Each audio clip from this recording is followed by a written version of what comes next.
7টা জিনিস যা আপনার টাকার সঙ্গে কখনোই করবেন না। নাম্বার 1, ইমোশনের উপর ভিত্তি করে আর্থিক সিদ্ধান্ত গ্রহণ করবেন না। ইম্পালস বাইজ এবং প্যানিক সেলিং দুটো সবচেয়ে কমন ইমোশনাল মিস্টেক যা আপনার ফাইন্যান্সিয়াল প্ল্যানকে কমপ্লিটলি অন্য ট্র্যাকে নিয়ে যেতে পারে। নাম্বার 2, বস্তুর সামগ্রিক মূল্যকে ওভারলুক করবেন না। কোনো বস্তুর শুধু ক্রয় মূল্য দেখলে হবে না, আনুষঙ্গিক খরচা দিয়েও দেখতে হবে, যেমন মেইনটেন্যান্স, ইন্স্যুরেন্স, ফিস ইত্যাদি।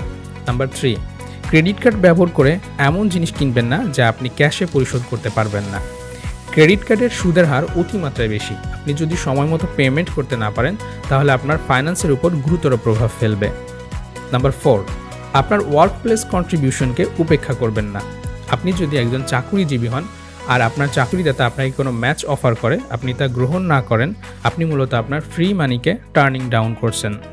নাম্বার 5, ওয়ান সেল দেখেই কোনো জিনিস কিনে ফেলবেন না। যদি কোনো জিনিসের প্রকৃত দাম হয় 1000 টাকা আর সেটি 800 টাকায় বিক্রি হয়, তার অর্থ এই নয় যে আপনি 200 টাকা সেভ করছেন, বরং স্টিল 800 টাকা ব্যয় করছেন।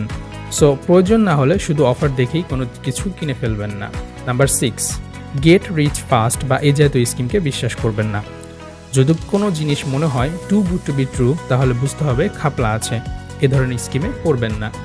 নাম্বার 7, পাওয়ার অফ কম্পাউন্ড ইন্টারেস্টকে উপেক্ষা করবেন না।